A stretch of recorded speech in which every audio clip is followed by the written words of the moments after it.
to the Coach V Show, your show for personal and professional development, with expert insights and interviews to help you, me, and we work to be our best and live our best life. I am your host, Coach V. And the Coach V Show is set up to offer to you life lessons, success frameworks, and behavioral models to help you, in terms of you considering these things, to work to be your best and live your best life. Where iron sharpens iron, together we rise. Welcome to everybody, and thank you for tuning in to the Coach V Show. Today, we just have an awesome guest that I cross paths with, just doing my community service and being a community servant. Really, people call me a community leader. I really feel that I'm a community servant. Cross paths with this cat, came to our golf tournament 4 years ago, and we've been together ever since. Our guest today on the Coach V Show is Mr. Darius Turner. Played fullback for the University of Washington, won a national championship the 91-92 season, beating, I believe, my man Desmond Howard was on that Washington team, I do believe, and we're going to go over that. And then he was drafted in the 6th round, and then he played for the Kansas City Chiefs, the New Orleans Saints, and the Houston Oilers as a fullback. Founder of the Darius Turner Foundation, to provide an avenue for youth to learn and practice the mental and physical skills necessary to succeed in life, and the host of Bigger Than Sports youth football camps. Darius is currently a State Farm insurance agent. When you see this cat, right, and we break this dude down, he could probably do the State Farm commercials that we all see during the Super Bowl and all that. This cat looks like he could still play, and also is involved with TMT Motors LLC. Coach V family, welcome to the show, Mr. Darius Turner. DT, thanks for coming on the show, brother. Thanks for having me, Coach, man. It's a pleasure to be here. Man, DT, break this down. I mean, you've been here in Cali for a while, married, kids, entrepreneur, you're doing all kind of things. And I meet you, you got a foundation going. But let's just start with Darius Turner's genesis point. Where are you from? Where did you grow up? Let's make sure the audience knows who Darius Turner is. So I was born in Mississippi, man, in 1970. Grew up in a town called Greenville. It's the 2nd largest city in the state, but it is definitely a country town. Right. It's. I don't know if you ever seen the movie Django. I have. With Leonardo DiCaprio. Yeah. Where Django's wife was being kept. Mm-hmm. That's Greenville. Okay. So that's where I'm from, a slave hub. Right. Yes. So I grew up there, lived there till I was 7. I saw my parents, I actually remember my mom actually having to go pick cotton. Like literally a bus would come to the corner and pick up, any black folks that wanted to work, $21 a day, you go pick some cotton. That's how they made their money back then. Your mom? Mom, yeah. I had mom, uncles. They literally would pick cotton for $21 a day. At age 7, I moved to Los Angeles with my dad to Inglewood, California, and went to elementary there. My 6th grade year, I went back to Mississippi, lived with my mom for a year because I just, I've been with my dad all that time. So let me go back and live with my mom for a little while. Okay. And I came back, and we were living in Bellflower. I went to a school called Mayfair in Bellflower, and then we ended up moving to Downey, where I went to West Middle School at. And I only played maybe a half of a year of any organized football before I ever got to high school. I had never played Pop Warner, like a half of a year. I signed up late, played 3 or 4 games. So when I got to Warren to try out for the freshman football team, I didn't even remember how to put on pads or where thigh pads go or knee pads. I didn't know how to do any of that stuff. I remember the helmet just giving me this crazy headache. I'm like, oh man, this stuff is awful. And then it just clicked. Like I started to enjoy the physicality of it. I I don't know how to explain it, man. It's like you get to kind of impose your will on another dude. Right. And you don't go to jail for it. Like, and this is like, I can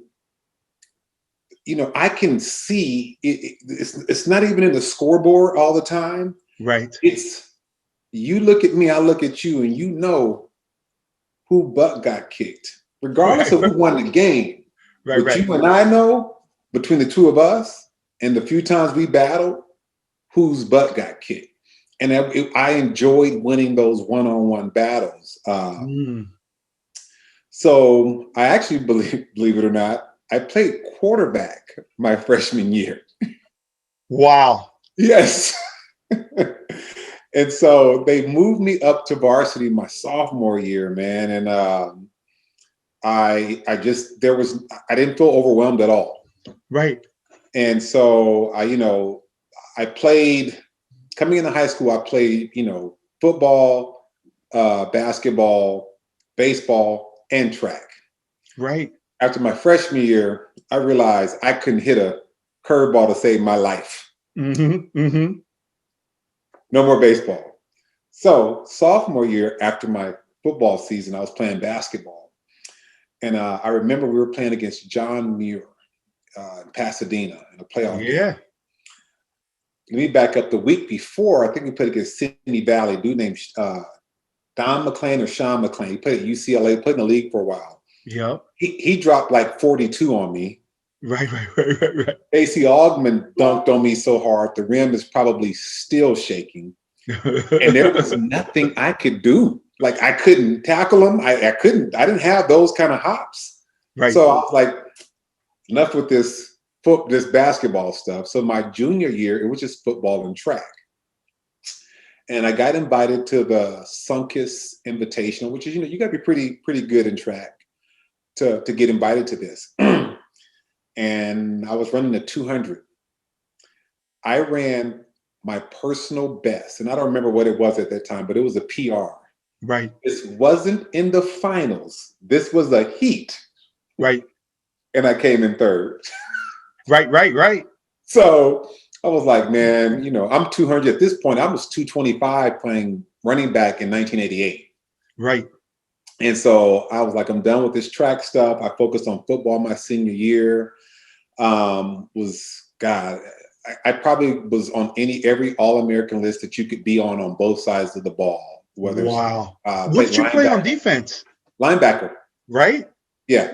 So I was linebacker and fullback, Kodak All-American linebacker, Kodak All-American full running back, USA Today Prep All-American, Best in the West, Press Telegram Best in the West, played in the Shrine game where it's the top cats from Northern Cal against the top from Southern Cal. On our team, on that all-star team, I had Mark Brunell, Lincoln Kennedy, myself. They ended up being your teammates. Yes. Right. Yeah. Yes. So we were all on that same all-star team together. And then, I wasn't sure where I wanted to go. I didn't even keep up with college football when I was in high school. I only watched NFL. So I didn't know anything about anything with college football, to be honest with you, until I was a senior. And my senior year, my first game, man, matter of fact, how ironic is this? The team that beat us, guess who their star running back was? Eric Bieniemy. EB was Bishop Amont. Bishop Amont? Was he at Bishop Amont? Bishop Amont or Bishop Montgomery. I always get him confused. Yeah, I think EB is from Bishop Amont. Yeah. So we used to call him Scooter B back then. And they tore us up. I had 5 yards on 10 carries, coach. Yes. And so EB just got into his second Super Bowl in a row, being the offensive coordinator at Kansas City, right? Yep. And so my connection with him goes all the way back there. And then as the season progressed, I just, we had a game against Ganesha. I think I had 15, 16 carries, 295 yards, 3 touchdowns, 17 tackles, 2 picks. One game. Was that So, Dana Hall's senior year? yep, it sure Yeah. was. Yes. Yes. Oh no, it was after Dana had left, I think. No, because Dana's a year older than me. Okay, I got you. He had left, but he came from Ganesha. Why you do my alma mater like that, DT? That was your yeah, dude, I'm from Ganesha, baby. He was a outside backer. I don't know why. I never saw him in college. His name was Aaron or something like that. Yeah. He was a beast, bro. Was he? Oh my God. I think he was like number 95 or something, but he was not to be played with. He brought heat. Huh. So, go through the whole recruiting process. I had made up my mind. I didn't want to go to school. At this point, now I'm starting to get the accolades and letters. I'm like, not panicking anymore. And so I made up my mind I wasn't going to stay in California. UCLA and USC did everything under the sun. They had OJ call my house. I was invited to UCLA practices, when Troy Aikman, Ken Norton, Gaston Green were there. They threw out all the stops. I was just, I want to be away from home, but not too far away. Like Notre Dame recruited me, University of Miami. I just didn't want to go that far away. Right. So I didn't know where I wanted to go. And I went to an NFL game, and it was the Raiders versus the Seahawks. And we happened to catch a Seahawks wide receiver coming out named Danny Green. He talked to me and my buddy Anthony. I was like, dude, you're a pro football player. Like, where'd you go to school at? He's like the University of Washington. I'm like, really? I go, I don't think I got any letters from them. I don't even know who they were. I couldn't tell you what the colors were at this time. Right. And so I was like, did you like it? And so he just started telling me stories about UW. I was like, that's where I want to go. Had never set foot on the campus, didn't know anything about the school, but because this dude talked to me, and that's where he was from, I kind of already was like, I like that place. So I visited Colorado. Canavis McGee and Bieniemy were my hosts. Yeah. Yes. I visited University of Oregon. I think it was Derek Lavelle and another guy was my host there. University of Arizona. I think Dick Tomey was the coach at the time. Yeah, they had that Desert Swarm rolling that time. They ended up beating us, by the way, my senior year in college. I missed that game. It was, what was Popoli? Sam Popoli was the running back coach. Right.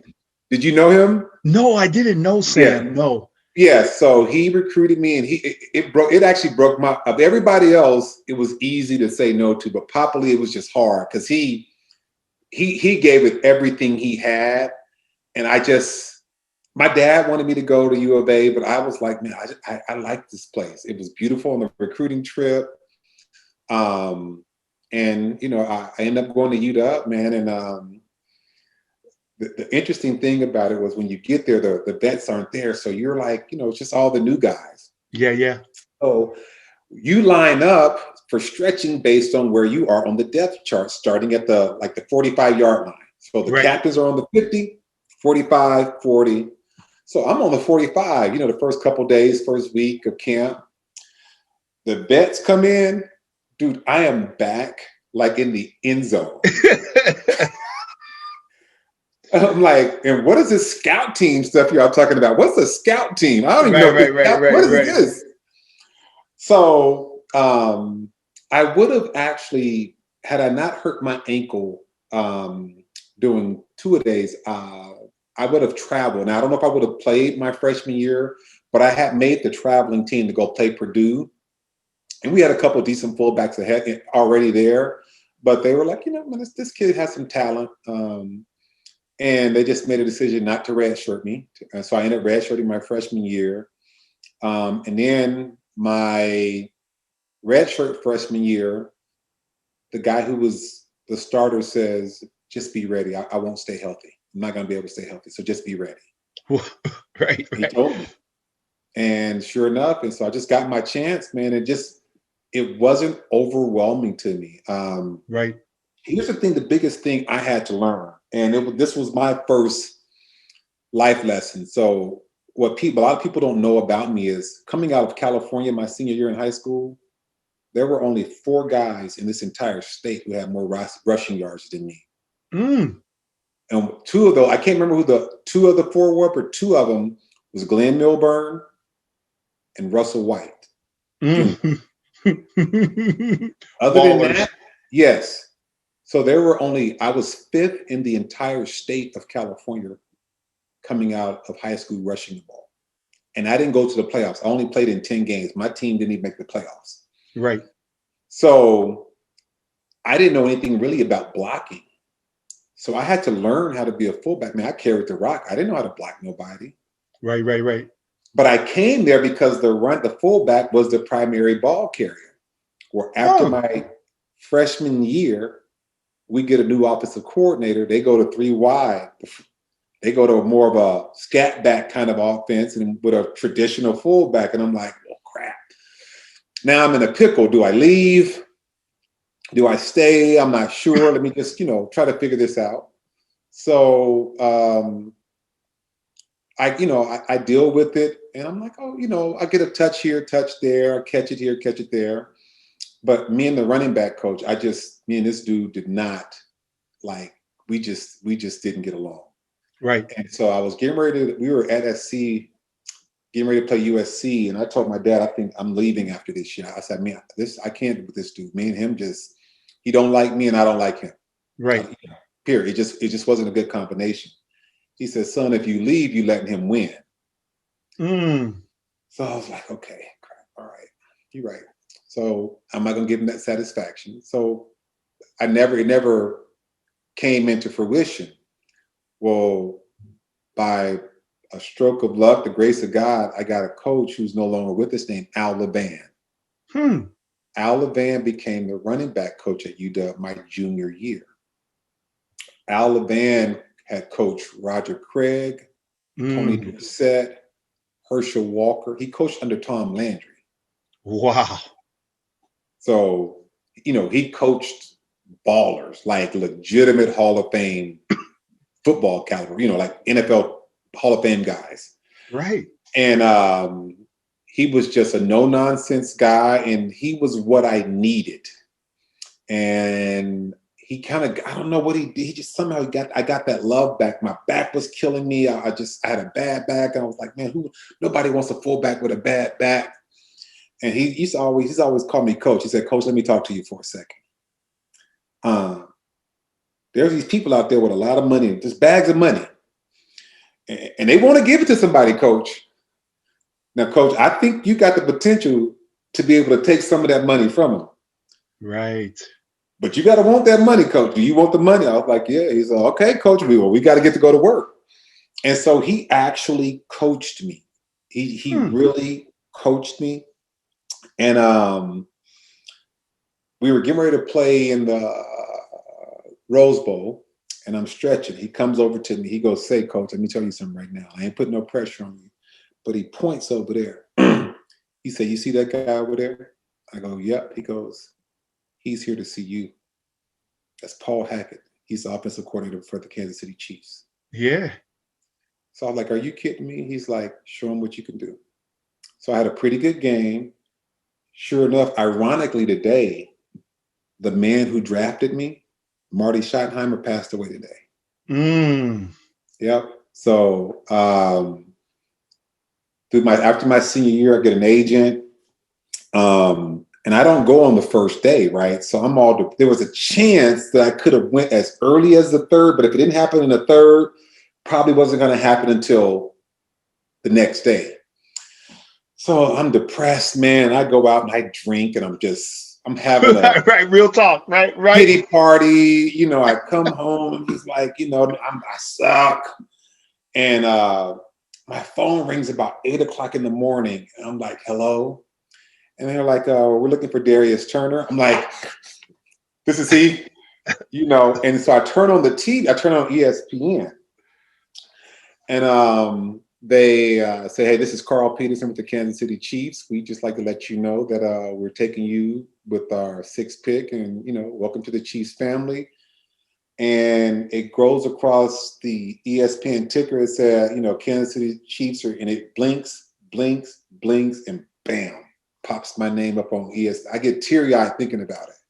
So we go through that emotion. I talked to my dad, my mom, and man, it was just one of those moments, brother, that you just don't ever, ever forget that everything I went through, I got to that point. Somebody thought enough of me to say, I think you can be a pro. And I'll never forget this. Maybe a week later, actually, I think when I got my signing bonus check, because it wasn't getting wired back then, to your account. Yeah. It was a note from Marty Schottenheimer. And Marty said, "You are a professional athlete. You're no different than a doctor or a lawyer. Learn as much about your trade as they do." And I never forgot it. Never forgot that. And so that's how I kind of approached it. Man, look, I always tell the kids at my camp, and I think you've heard me say this. The thing that this game has done for me, it's made me the man that I am, but more importantly, it's made me the man that I'm not. So it's a humbling sport, because there comes some times where you get knocked down, and it just, you got to keep getting up, and it correlates with life, man. Life ain't easy. That game ain't easy. I will be outside sometimes, and my wife don't even know I do this. Sometimes when it's raining, I'll go out there and I'll just stand in it, because I know I can deal with it. I may just do it for like 5 minutes. Like, I'm built for this. I'm 51 years old. What the hell am I doing standing outside in the rain, bro? But it's just, it's like this, because I can. That's right. I can handle this. I don't have to, but it's like, Coach James always said, man, he's teaching us to live the Spartan life. I never understood that until I saw the movie 300. Yeah. This is Sparta. Yes. This is how we roll. Practices were brutal. Brutal. The games were easy. Games were so easy. That was like, man, we get to unleash a can of whoop, you know what, on somebody else. We tired of beating each other. And he was relentless, man. He was relentless.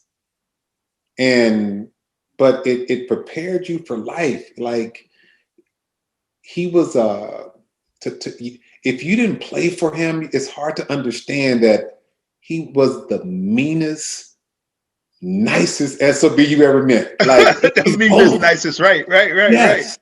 He knew everybody's name on that team, but you didn't want him calling your name during practice, because that meant you was doing something wrong.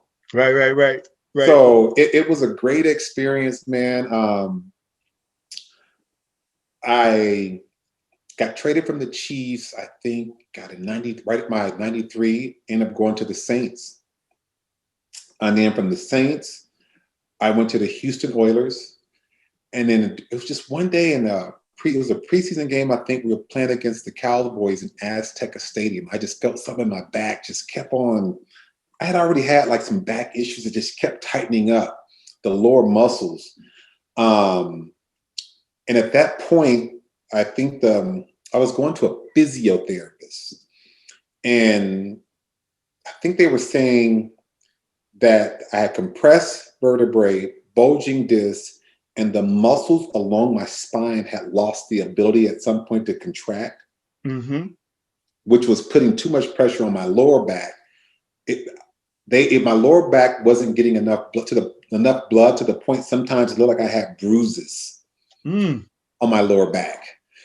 And we came back from San Antonio, and I just remember going to Jack Pardee was the coach, and I want to say Kevin Gilbride was our offensive coordinator.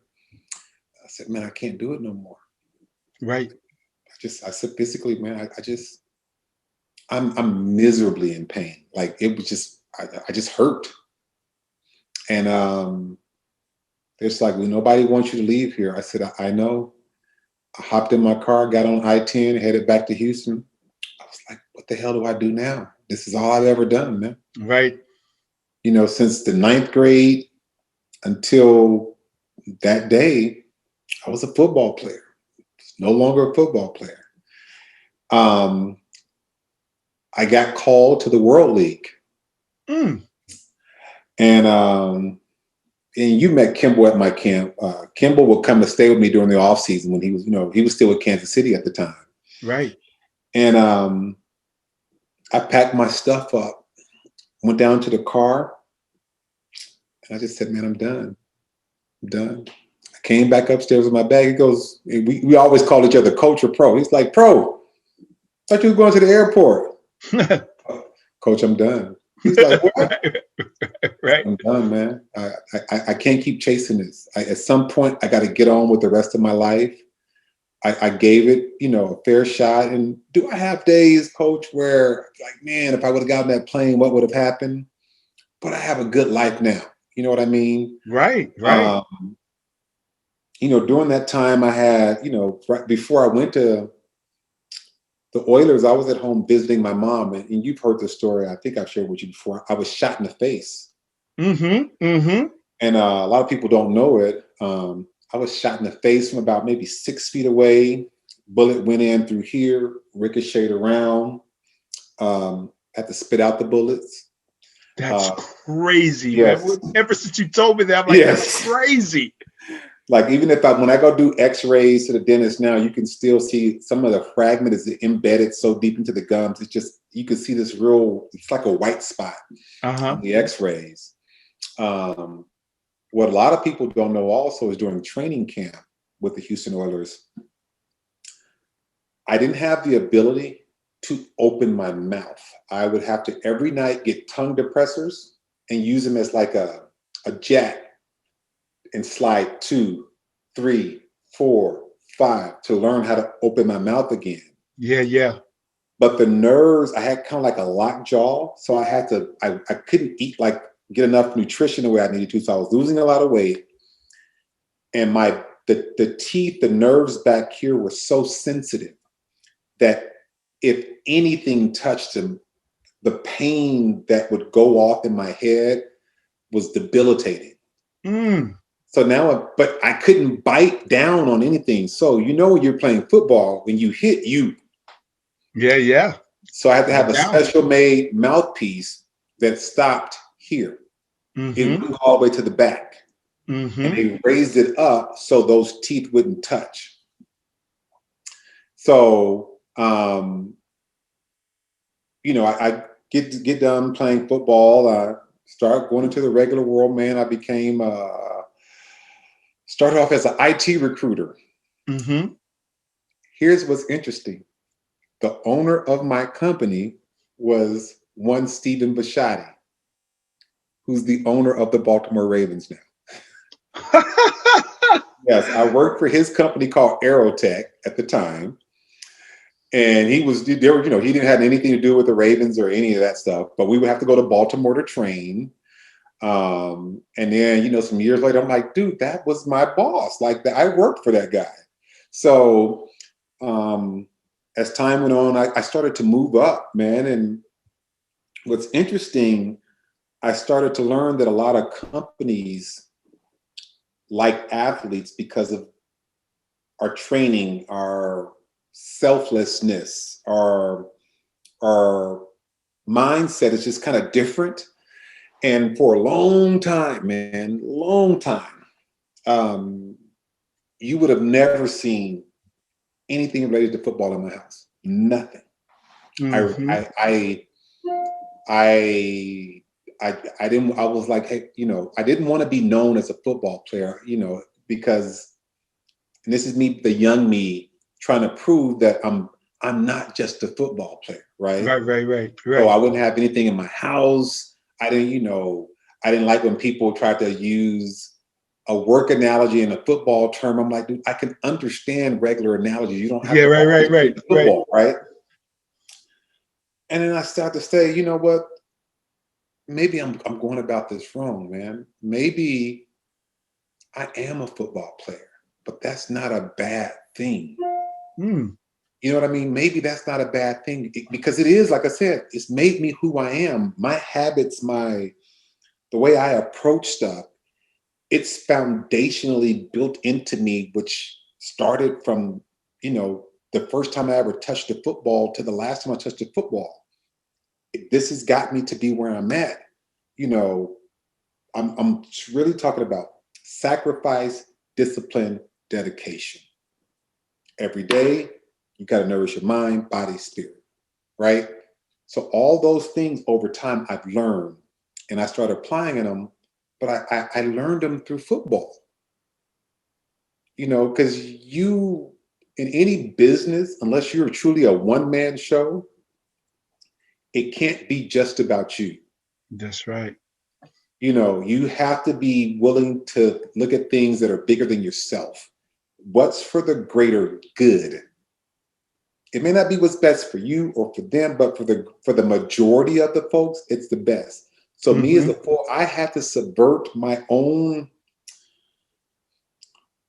need to run the ball to make sure that these guys could run the ball. But the guys that I blacked for, the Bean O'Briens, the Napoleon Kaufmans, the Greg Lewis, to this day, coach, to this day, they'll be like, dude, every yard I got, I owe to you. To this day, they'll be like, there is no me without you. That's all I needed, bro. Right. That's it. Yes, would I have loved to have played 10, 15 years in the league? Absolutely. But that wasn't my path. Yeah. You know what I mean? So I've learned to accept what my path was. I'll never forget, man. I was telling this story about how about me being shot to some kids in Stockton.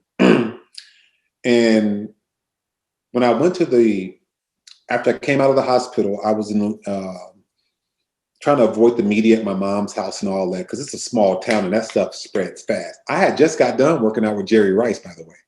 Right. Yes. So there's this old man at the store. I was at a Kroger's grocery store in Mississippi, getting some medical prescriptions for the pain. And he looks at me as the only way an old man in the South can. He said, "Son, ain't you that boy that play ball?" I said, "Yes, sir." He said, "Didn't you get shot?" I said, "Yes, sir." Right. He said, "Son, let me see your face." And I turned. He said, "Boy, God spared your life for a reason." He said, "You got a purpose in this world. You better figure out what it is." Well, when I left there, I was like, man, football is my purpose. But I got to the point I was just becoming miserable. I was in too much pain. So this little girl, I don't know who she is right now. I didn't get her name. But that day, coach, she said, "Can I ask a question?" I was like, "Absolutely, sweetie, go ahead." She goes, "Have you figured out what your purpose is?" Wow. I think I just did. I think this is what I'm supposed to be doing. So I tried to ask people to let me help. Nobody would offer up any help. I would say, "Hey, I just want to help." Well, what do you want in return? I don't want anything in return, man. I just want to help. Very few people took me up on it. And we were vacationing, and it was just me and some brothers on a boat, and we were just talking about, man, where we started, where we were. I'm a dude from Greenville, Mississippi. I used to play outside with no shoes on. I've ate buttermilk, cornbread, and sugar. I've had syrup sandwich, ketchup sandwich, mayonnaise sandwiches. I've eaten tomatoes out of a garden just like an apple, right? I'm a country boy. I'm in the south of France celebrating Independence Day in another country. I wasn't supposed to be there. And so I said, all I wanted to do was make $100,000 a year, have a super hot wife and a decent house. That's all I wanted when I was growing up, right? Right. Man, I have blown the doors off that. Right. But this time, I have to make it big. It has to be not just about me. That's where the DT Foundation started in the south of France, because I wanted it to be bigger than just me. How do I impact others? How do I get a kid to realize at age 20 what I didn't realize until age 40? That learning to be a leader is no different than learning to run an out route. They're both skills. One of them you recognize that you're doing. The other one, nobody pays attention to it, but it's a skill. Leadership is a skill. That's right. You know what I mean? Like, so you work on your craft. You have a craft of motivating people. It's a craft. You don't just wake up and be like, I'll wing this. You know, right. You have a purpose. So football kind of, man, it's allowed me to have access to folks, man, that I wouldn't otherwise have access to. The joke with me is I'm an ordinary guy with extraordinary friends. You know, I get to go places and see people, you know, meet people like yourself because of football. You know, to this day, you know, and you know this as well as I do. If you meet another guy who's strapped it up, especially on the collegiate level, and I don't care if it's D3 or the SEC, there's a level of respect and there's a kind of a brotherhood that's unspoken. You just know. Yeah. You just know. So it's been a great ride, man. And I'm looking forward to being able to do the camp, hopefully, with this COVID stuff over this summer, hopefully, to get back out there with the kids. But that's just kind of my story, man. I love that. Yeah. Hey, DT, take 30 seconds and unpack this. I mean, first, that you're a kid living in basically two worlds. Let's start there. And take 30 seconds and respond, because I want to unpack this. Okay. Right. I mean, you watched your mom pick cotton and your uncles, and then you're also coming out to the SoCal life, which I know what the 605, I know the high school area you went. I grew up in Pomona, right? I know Century Boulevard in the Inglewood. I know Lenox. You know, I know where Lenox and Inglewood is, around Lenox. I mean, I know what that's like. And I have been to certain country areas like Louisiana, certain parts of Georgia, Virginia, and Greenville and SoCal. How did that impact your vision and gratitude of seeing country boy, no shoes? I mean, because the LA life is all about what you got, what you're doing, who you are, right?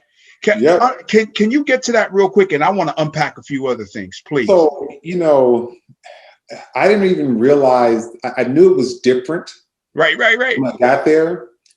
But ultimately, I tell everybody I have country boy manners, but I'm city smart. Yeah. You know what I mean? So you hear me, I'm a yes, sir, no, sir, yes, ma'am, no, ma'am. But I see you with my good eye. I know, you know what I mean? I know where you're coming from. So it makes me appreciate some of the things that I had back there, even though it's the country. When I go back home, I wouldn't live there. Let's get this straight.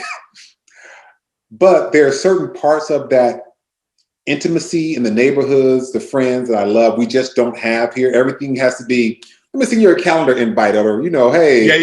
You know, can we do a play date? My mom used to be like, what the hell is a play date? I go, well, Mom, that's when my daughter and another parent's daughter get together. Right. She said, well, hell, that's just two kids playing, ain't it? Yeah. You know, so we would kind of, what I do like is the people here were a lot more welcoming. I never felt that the racial tension. That's right. Because at age, I want to say, somewhere between, so 70s. I want to say I was 6 years old. I was on my grandmother's porch. Some white dudes drove by in a truck, and one of them hit me, and I still have the cut above my eye. They threw a table leg at me. Right. Bam. And that was I got stitches for the first time at age 6, because I was hit across the eye with a table leg by some white men. I've had white men let their dogs out on me and my buddies while we're fishing there. Right. But fast forward, man, this is me and my wife been married now, I think 17, 18 years. We go back maybe 10 years ago. So I tell her, I said, look, we're going to this neighborhood. Black folks ain't supposed to be here. So if you see me step on it, understand why. I ain't trying to get caught up, right? Right. So we driving through this area. I said, oh, here comes the BS. I see a white lady in the front yard. She looks at me and she goes, hi. Right. What the hell? Am I on the right street? I'm looking. Yeah. I Times drive have changed and evolved, right? Yes. I see a Black family. I'm like, wow. So it is not as bad as it was before. I love the California lifestyle. Yeah, me too. I say I ain't going nowhere. I might not like all the rules and regulations, but I ain't going nowhere now. Yeah. So, but it was definitely somewhat of a cultural shock. Even when I go back home, I lose my ear because if you've been in New Orleans, you know how they talk sometimes. You're like, oh yeah. So even when I'm back home sometimes, I can't understand the dialect for the first day. Then I can like, oh, okay. Yeah. I don't even eat the same, as they do there anymore. Like I can't eat the same foods, but I love to go back home for about 3 or 4 days. Man, I love seeing no doubt. Ways. They kept up with me the entire time, man. And it does me good to be able to go back there and they're still my same dudes. Yeah, that's awesome. And then what about now SoCal? You're parade All-American. Basically, you're a parade Kodak All-American. You have every option. Again, 30 seconds. Get to the point on this, DT. How hard is it to know what you want and then choose it? You had U of A, you had SC, UCLA. I mean, freaking, OJ called you. Right. And then now you choose to go to a place that, you know what I mean, off of a conversation or with some dude in a stadium, right? And then so like you're going, this is what I want to do, right? And then going up there and meeting all the cats that now I meet at your camp, Napoleon and Kennedy and, all these guys that are now your boys, but you made a decision and stuck with it. Talk through that. What's the life lesson of going, hey, this is what I felt. And despite the fact that even my dad told me to go to U of A, this is where I went. How did that work out? It was the first major decision in my adult life. Yeah, right. And it was nerve-wracking, but I just felt something here. And my dad, to his credit, he said, look, I don't have to be there. You do. Yeah, you're right. So if that's where you want to go, son, man, let's do this. And so it became an easy decision. Father. That's awesome. Yeah. Yeah. So he was like, I ain't got to live there. So if you're the one who has to live there. So he made it a lot easier with his support. So I was nervous as all get out to tell him I didn't want to go.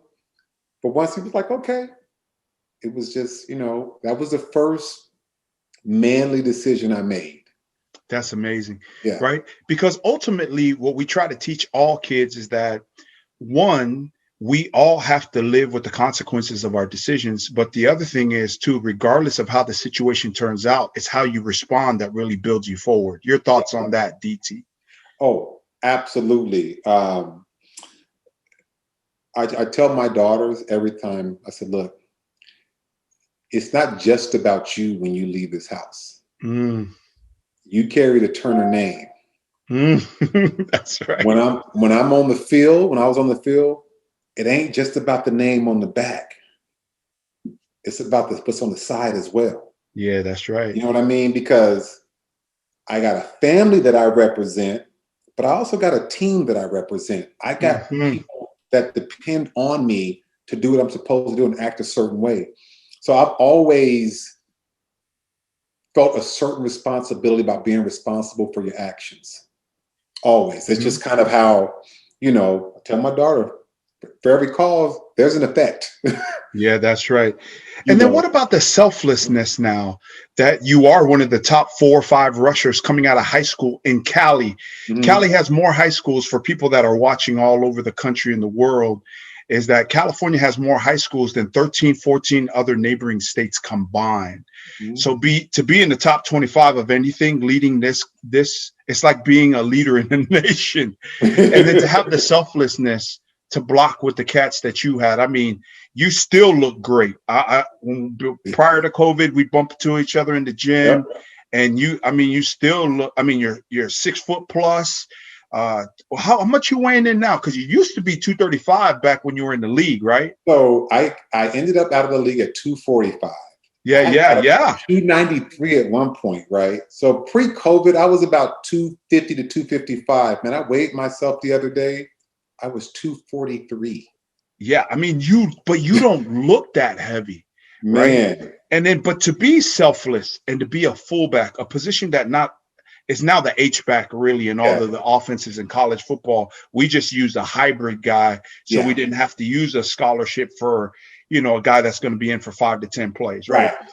right. What's the selflessness that it took to go from the number 5, 4 rusher in the state of California and now go up to UW, and then they're going, hey, we need you. We're going to this spread offense.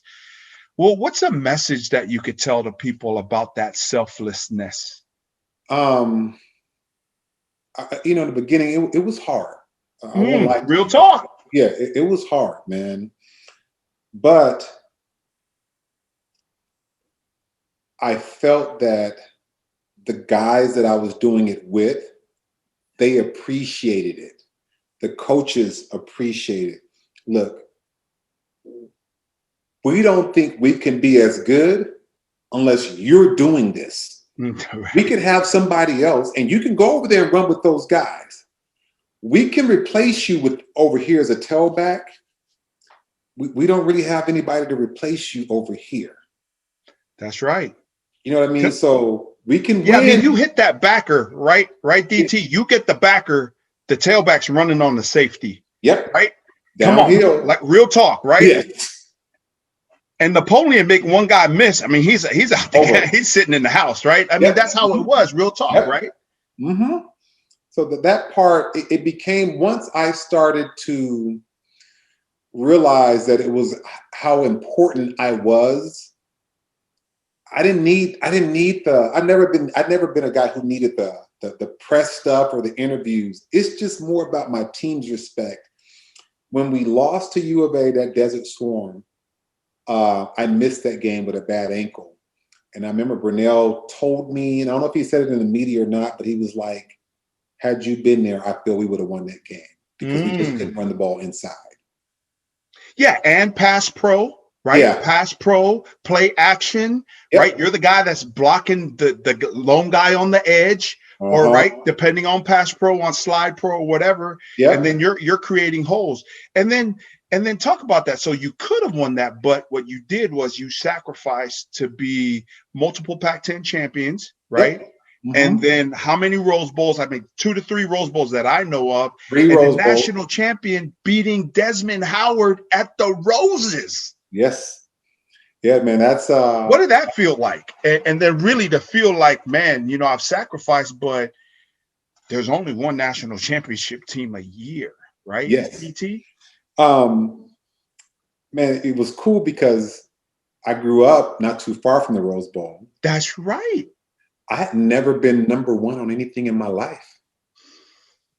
I had never been on anything unblemished, So for me to do it in my, backyard, man, it was like, it was worth it, brother. I went to 3 Rose Bowls. I was home every year for Christmas. I went to a Freedom Bowl, Anaheim, Rose Bowl, Rose Bowl, Rose Bowl. That's sick. You know what I mean? Like, so Yeah. I was at home. I never missed a Christmas the entire time I was at college. I was always at home. So it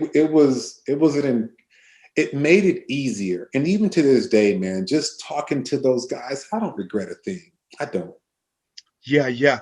You know And what I then the mean? type of level, I mean, because Brunell won the MVP of the Rose Bowl that year you guys won it, right? Yeah. Uh-huh. Then he's drafted, plays in the league. He's probably like, other than Brady, like played longer as a backup Yes. or a starter than Right. anybody else in the league, right? Yes. And Him then and Rodney Napoleon Peete. Kaufman.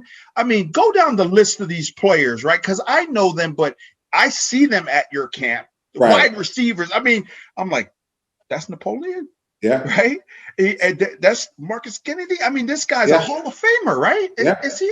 I mean, to have those level of relationships and to have that success that you had, then you also get called and get drafted into the league. You get to go make money doing what you love, right?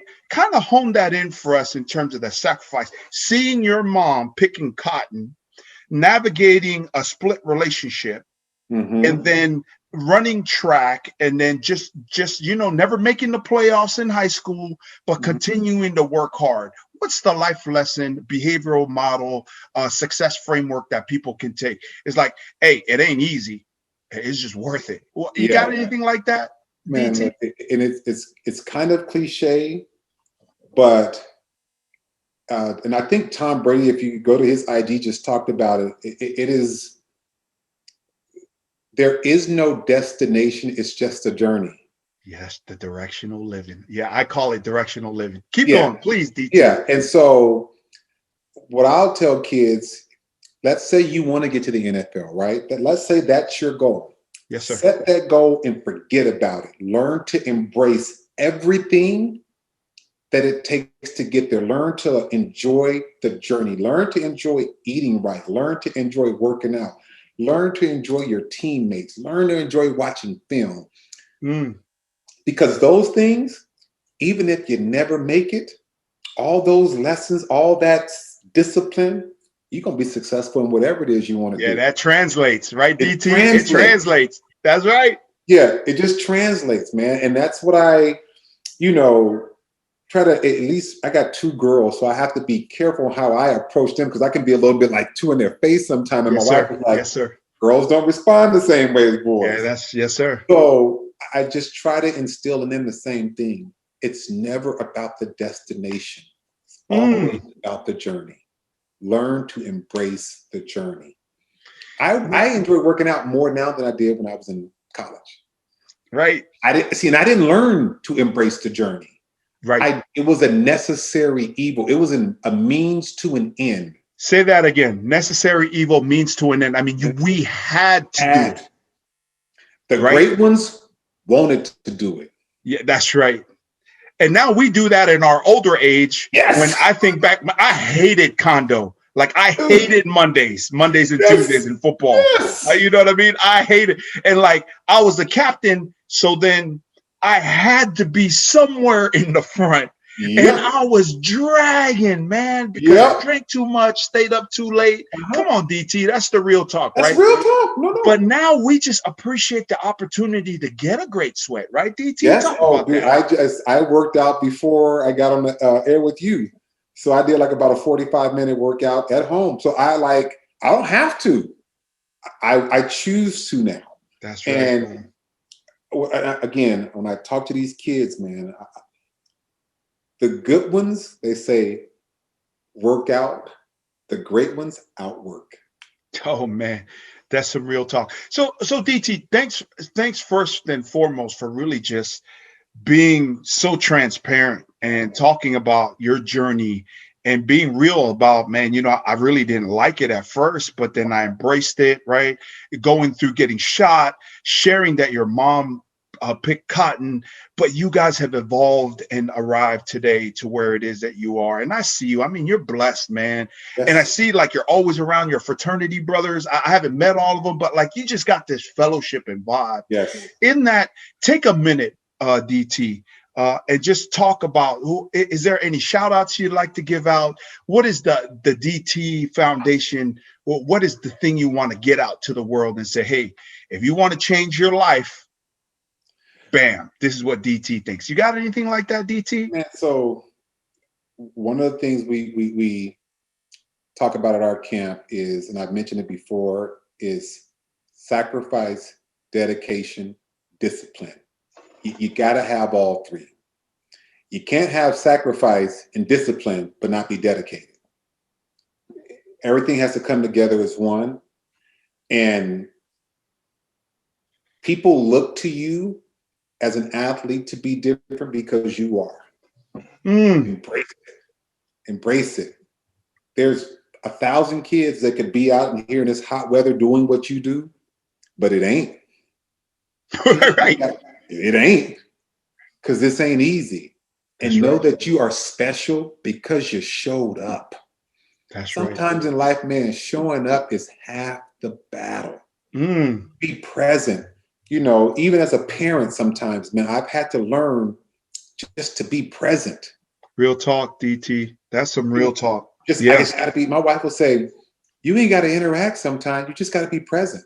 You know what I mean? So, it's just you're constantly learning, man. The reason these guys come back. You know, I think the last time we did it, Chris Claiborne was there, Buckets Award winner. Lincoln Kennedy, Outland Trophy finalist. Napoleon Kaufman, Don Willis, played 15, 16 years in the league, O-lineman. Kimball Anders, All-Pro, caught the last touchdown pass Joe Montana ever thought. I don't pay him a dime. That's right. They do it because they were there. A lot of us never had the opportunity to touch a real athlete, to hear from a real NFL player, a real pro anything. So when you get those opportunities, man, take advantage of them. Listen, we were where you were at and we thought we knew. The old heads were right. You know, we try to share with you guys. So, you know, we expect you guys, those same kids, to come back and teach the next generation. Real talk. Yeah. Awesome. Awesome, DT. So now on the Coach V Show, thank you so much for everybody that's tuning in to the Coach V Show, where iron sharpens iron. Together we rise. We have brother Darius Turner in the house, Kodak All-American in high school, most recruited running back, fullback in the country out of high school, national champion, multiple Rose Bowl championships at the University of Washington. Shout out to the Dog Pound out there. And then also played in the NFL. And then had multiple opportunities to go back in other realms of football, but just decided to do what he's doing now in terms of being an entrepreneur, businessman, amazing husband, amazing father, and what he's doing in terms of his work with the Darius Turner Foundation. DT, before we get into the hot seat, we're only got time for like 2 questions. How can people connect with you? Your social media handles, anything like that? You got anything out like that to shout out? Darius Turner Foundation on Facebook, you'll find us, and the same thing on IG. I think it's DTF Foundation or Darius Turner Foundation. It'll come up. It's the only ones out there. So either through Facebook or Instagram, you can find us and just follow us. We'll let you know when we do. Our camps are coming up, and any other activities that we may have, you know, coming in the near future. You'll be able to find it there. Just keep following us on those platforms. So Darius Turner's now on the hot seat. I'm going to say a quote or a phrase, and he's just going to tell me what's top of mind. DT, we're crunched on time here, and we're in overtime. So just get straight to the point in terms of what your thoughts are, please. When I say hashtag for the kids, what are your thoughts on that, DT? Exactly what it means. We're doing it for the kids. Yes, sir. Yes, sir. What about if I say, if you're single, and you don't know life struggle, get married. Then you'll figure out what life struggle is. DT, what's your thoughts on that, DT? Hashtag truth. and what? Add to that, like, why is marriage so hard? Even for people that are good people, that are trying, professionals, people that have goals. Why is marriage so hard?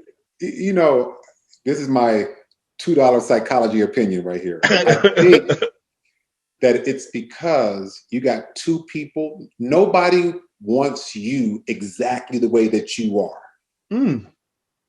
You have to be willing to change some of who you are to accommodate your loved one. Compromise. Yes, sir. Compromise. But sometimes you're like, but I like me like this. That's right. And the other person will like, I don't like you like that. I like you like this. And there's a fight sometime because it's changing, and you're fighting someone who knows every weakness, they know where to go. They know how to get you. They got your playbook. That's right. They got your playbook. And that's all the time we have. Yes. But you can make a donation to both of our foundations for giving you some marriage advice. It's not about you. It's about compromise. Yes. Right.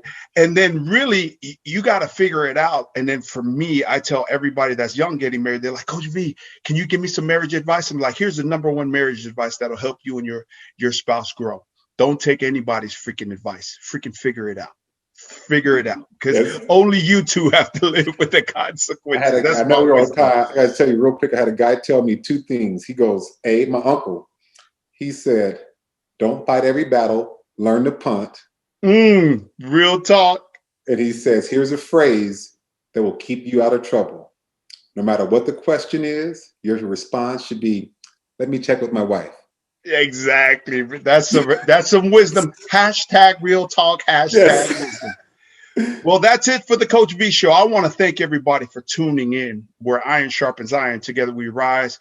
And this is your boy, Coach V, where I know this, and for your consideration, that it is a must that you and I work to be our best and live our best life. And it's not just for the point of achievement or success, but for the sake of being our best. In doing so, you realize the best of your abilities, and that everything that you dream and work for can be achieved.